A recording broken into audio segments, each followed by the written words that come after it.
we don't take things seriously. She is a Dhairi Lakshmi by name, but can an individual give up her life just because she failed in academics? Is academics alone matter most? Certainly not. As I mentioned, life is a game, you will have to play it.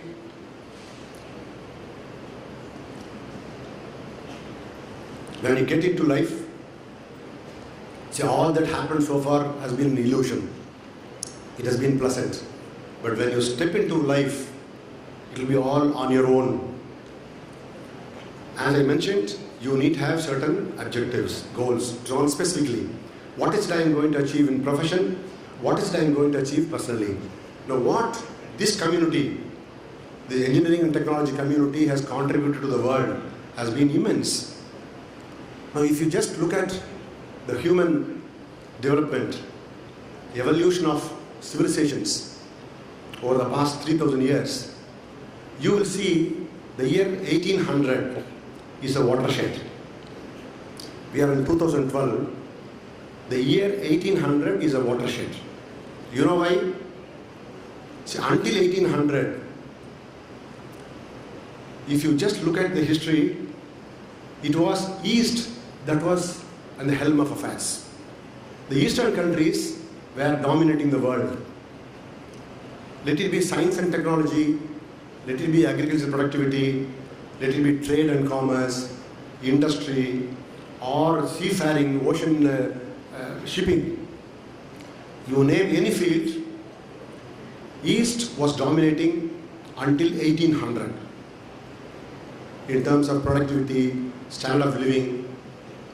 But what happened after 1800? In just 150 to 200 years, like a magic, West started overtaking us and they started ruling the roost. As of now, Western countries, all European countries and America, they are almost 100 years ahead of us in terms of life expectancy, health, sanitation, technology, science, you name anything. They are far ahead of us. Whereas until 1800, from time immemorial until 1800, the East, namely India and China, more particularly, we were contributing to world science. We were contributing to mathematics, technology, industry, agricultural productivity. So look at China. China, they were the inventor of gunpowder. They invented compass. Columbus discovered America, and the name of his ship was Santa Maria. It was just 20 meters long. Columbus traveled in a ship of 20 meters long called Santa Maria and discovered America. But whereas 100 years before Columbus discovered America in his ship, a Chinese admiral, he traveled in 133 meter length of ship. Chinese had ships much better in size, in technology than the West. But they could not do this. China invented paper and printing. Woodrock printing, China developed 2000 years before.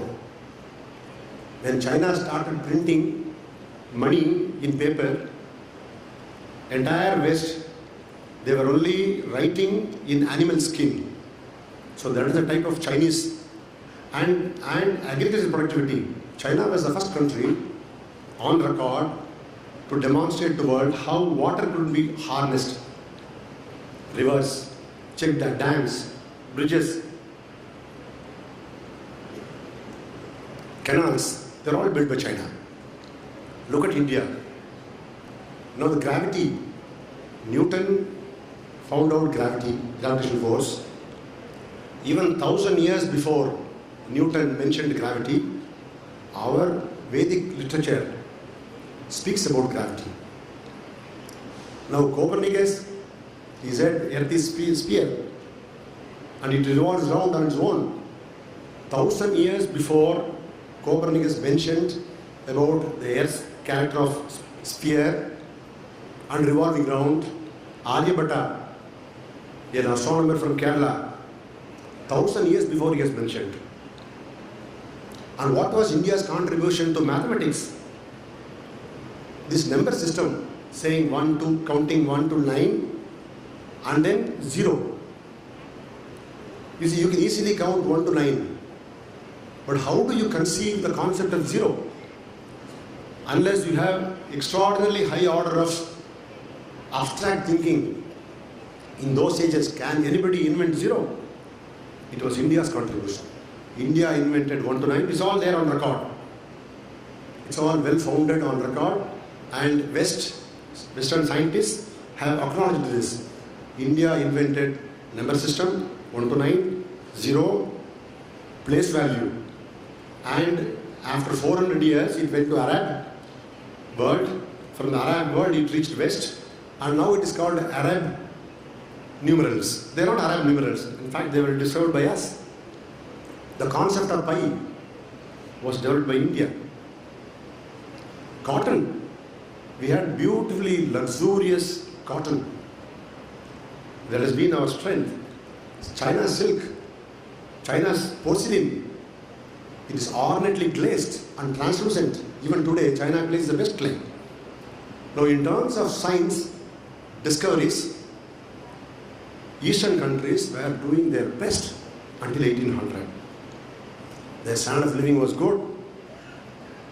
Quality of life was much better compared to West.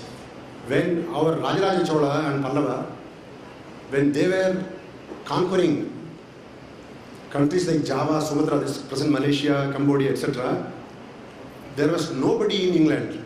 It was all occupied by tribals. Anglo-Saxons were just tribals. There was nobody in Australia.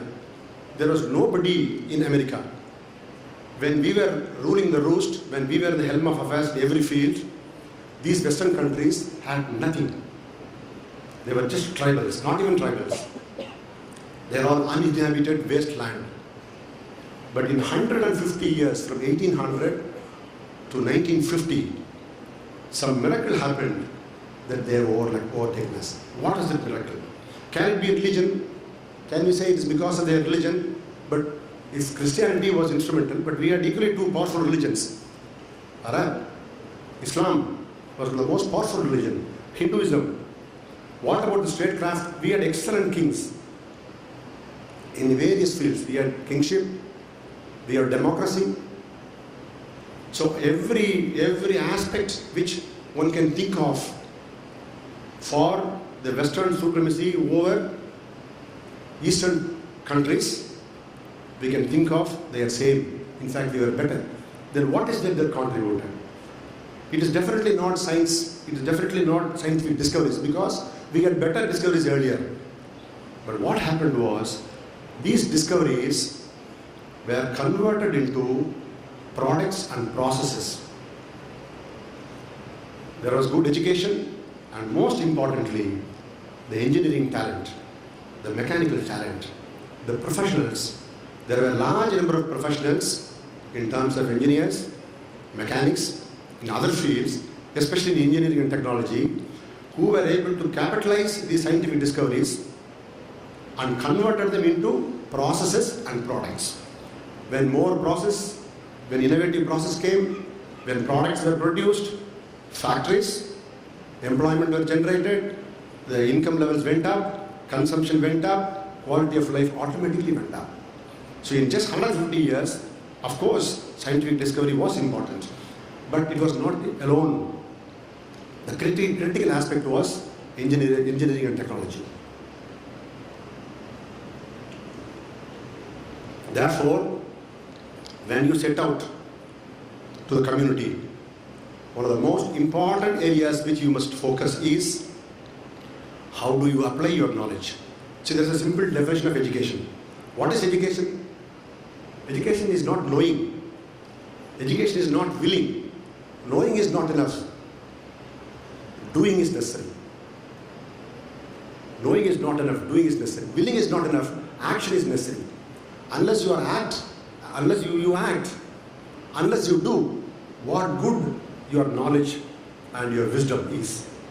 When you set out, as I mentioned at the outset, you need to have objectives. You are capable of producing results. The world has demonstrated that engineers, technologists, professionals are capable of producing wonders. We have seen, you just read history one by one. I spoke to you about James Watt last time. Hundreds of such examples are available where engineers have completely changed the course of history. You are capable of doing, you have the potential, but only thing is, you need to be serious. Take your life seriously. When you set out, have specific objectives drawn. Now we need to change from the status quo mode to improvement mode. Now the curse in our country has been the status quo. Let us maintain whatever is given to us, let us maintain. But change the mode. You are there to create. You are there to produce results. And you are capable. You have potential. So kindly use your energy, your thinking, your potentiality, your creativity for improving the society. Finally, what John Stuart Mill, a 19th century philosopher, said, he said 1% with belief is equivalent to 99% with interest. You may have interest, but if you're not inclined to act, you act on it. Even if something goes wrong, it doesn't matter. Any act with good intention will always produce results. Therefore, jump into activity and take your life seriously. You have a glorious future, and maybe we will meet sometime later somewhere. And I wish you all a glorious, a illustrious future. Thank you.